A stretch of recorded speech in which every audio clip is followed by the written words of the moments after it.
সামাজিক যোগাযোগের মাধ্যমে যে রিপোর্টটি প্রচারিত হয়েছিল, আমরা তাৎক্ষণিকভাবে বিমান বাংলাদেশ এয়ারলাইন্সকে একটি আভ্যন্তরীণ তদন্ত পরিচালনা করার নির্দেশ প্রদান করি। বিমানবন্দরে সিসিটিভি ও বডি অন ক্যামেরার ফুটেজ পর্যবেক্ষণ করে তদন্ত প্রতিবেদন কয়েক ঘন্টার মধ্যেই আমার কাছে কর্তৃপক্ষ পাঠায় এবং উক্ত ফ্লাইটে আসা 836 পিস লাগেজের মধ্যে 21টি বেগে ছেঁড়া এবং কাটা অবস্থায় পেয়েছেন বলে কর্তব্যরত গ্রাউন্ড স্টাফদের নিকট মৌখিকভাবে জানা যায়।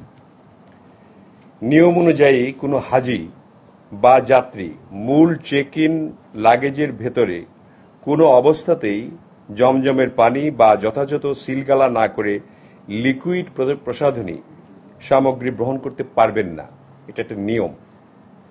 লাগেজ স্ক্যানিংয়ের সময় ধরা পড়লে নিয়ম অনুযায়ী বিমানবন্দর কর্তৃপক্ষ লাগেজ কেটে বা খুলে তা বাজেয়াপ্ত করে থাকে। আন্তর্জাতিক নিয়ম অনুযায়ী ডিক্লারেশন ব্যতীত নগদ টাকা বা মানিব্যাগ বুকিং লাগেজে দেওয়া নিষিদ্ধ। ঢাকা বিমানবন্দরে সিসিটিভি ফুটেজ পর্যবেক্ষণ করে কোনো ধরনের মিসহ্যান্ডলিংয়ের প্রমাণ পাওয়া যায়নি। সাংবাদিকদের উদ্দেশ্যে আমি বলতে চাই, আপনারা এরকম পদক্ষেপ নেওয়ার কারণে আমরা ভবিষ্যতে অধিকতর সতর্ক হতে পারব। এখন গণমাধ্যম যে আসলে স্বাধীন তা আপনাদের কাজে পরিলক্ষিত হচ্ছে, এই জন্য আপনাদেরকে আমরা ধন্যবাদ জানাই।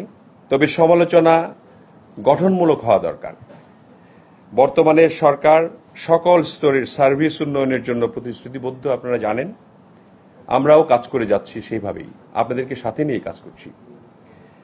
আপনারা যাচাই করলে জানবেন যে গতকালকের ঘটনাটি অসত্য এবং রাষ্ট্রের চতুর্থ স্তম্ভ হিসাবে, যেটাকে আমরা বলি ফোর্থ পিলার অফ স্টেট, আপনারা